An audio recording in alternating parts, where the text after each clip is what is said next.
This week on the Retirement Quick Tips podcast, I'm talking about how to pay for college before your child ever sets foot on a college campus. Goal should be to pay for most or all of that without compromising your own retirement savings and without taking on, if possible, zero student loans, but if you have to, very minimal student loans. So yesterday I talked about my ideal way to save and invest for college, and that is the 529 plan. Today, I want to talk about another option that I think is worthy of consideration, especially if you value control and flexibility, which many of you do. I value that, especially when it comes to investments. I want flexibility. I want control. This is the option for you to consider then.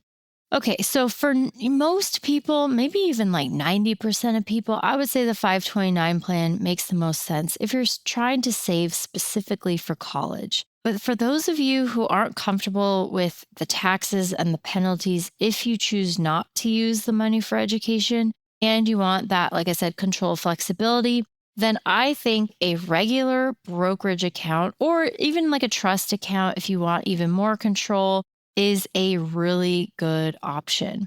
Now, you want to talk to your attorney about setting up a trust account. I'm not going to dive into the weeds of that, but there's all different directions you can go with that. But I'm just going to use a brokerage account as an example because I think for a lot of you listening, it's probably good enough.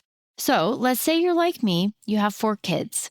You could set up a regular brokerage investment account in your name, not your kid's name. We're not going to set up a custodial account. I hate those. I'm never setting them up. I do not recommend them. I'll come back to that in a minute. Now, you could set up a brokerage account in your name or a joint name if you're married. The money in these accounts, it's still yours. So you retain the control. You invest however you like. Unlike 529 plans, those are limited with the investment choices that you have. I don't have to deal with that. I can invest in individual stocks, whatever I feel like. I can even do Bitcoin if I want to, whatever. I, again, have the control over how the money is invested, extremely flexible. Also, if the money is used for school, but it's you paying the tuition directly to the educational institution on your child's behalf, that is not considered a taxable gift, regardless of the amount. So I can take money out of my brokerage account. I can pay for school as I go or as my child goes through school. What I like best about this route is that I retain control. I can do what I want with the investments. I can do what I want with the money. If I use it for college, great. I can also use it for lots of other things. Maybe I want to help my kids start a business. Maybe I want to help them buy their first house. Maybe I want to help pay for their wedding. Maybe I just want it to be like a safety net too if they need help at some point as an adult. Whatever. A 529 plan can only be used for education. I can take this brokerage account and give whatever I want to do with it. And again, there are certain things that trigger a gifting, but the gift rules right now, as far as taxes are concerned, are very, very generous. So if you do it right, you're really not going to trigger taxes for gifts if you're using your lifetime exemption. So you need to do a little bit more research there. But again, if you're going to use it for school, paying tuition directly, not a gift. Pretty sweet. If you have enough wealth to manage and you want to do significant gifting while retaining control, and not all of this money is going to be used for college, then I think you should look more seriously into a trust. But for a lot of people, a trust, you may just not have a high enough net worth to justify the cost of setting it up, maintaining it, etc. Now, the downside of these accounts and doing a brokerage account and using it for education or whatever you want to pay for your kids, and it's a pretty big downside, is that it is inefficient from a tax standpoint, especially when you compare it side by side with a 529 college savings plan. So let's say that you invested $20,000 over the course of your child's life. Now you fast forward, they're 18 years old. Now it's worth $200,000, which is fantastic. If we're looking at average college costs, that's enough to pay for most all of college, no matter where they end up going to school.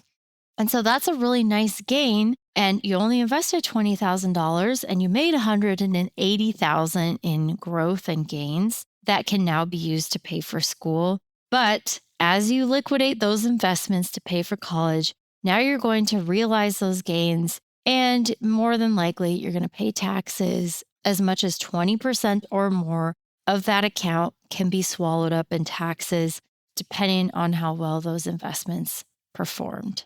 Also, another consideration, and one that I think is a big one, a lot of college kids goof off in school. They get terrible grades. They're using Chat GPT to do all their homework and essays for them. It's ridiculous.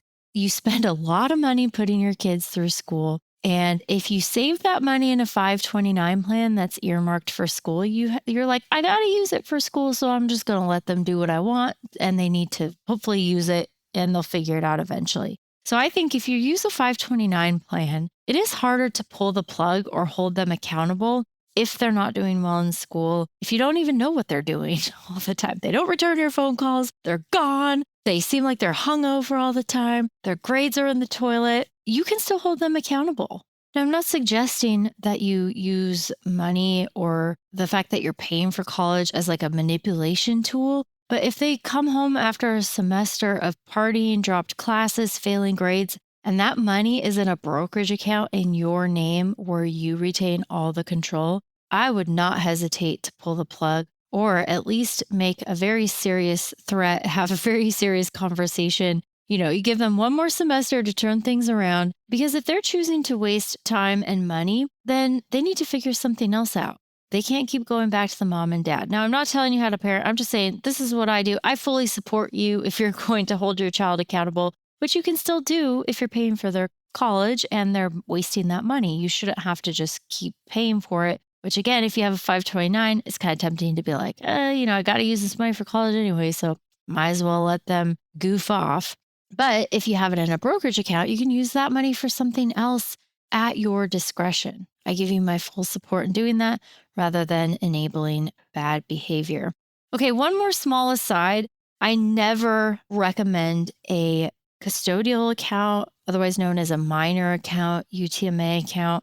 Now, these accounts certainly have their places for certain people in certain circumstances, just like any type of investment account or investment vehicle.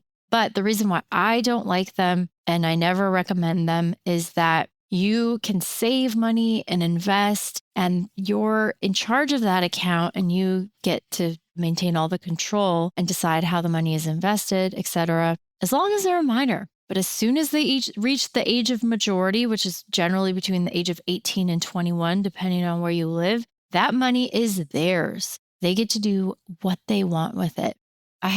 This was years ago. This was probably close to like 15 years ago. I had a grandmother set up a minor custodial account for her grandson. Literally the day he turned 18, he called our office and was like, "How do I get my money?"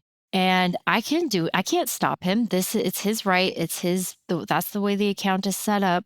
The grandmother didn't put any safeguards in place through like a trust account. These are how these accounts work. He withdrew all the money and bought his girlfriend a car with his grandmother's hard-earned, hard-saved money. I was absolutely horrified, and that is why I never recommend those accounts. All right, that's it for today. Thank you so much for listening. My name is Ashley Michike, and this is the Retirement Quick Tips Podcast.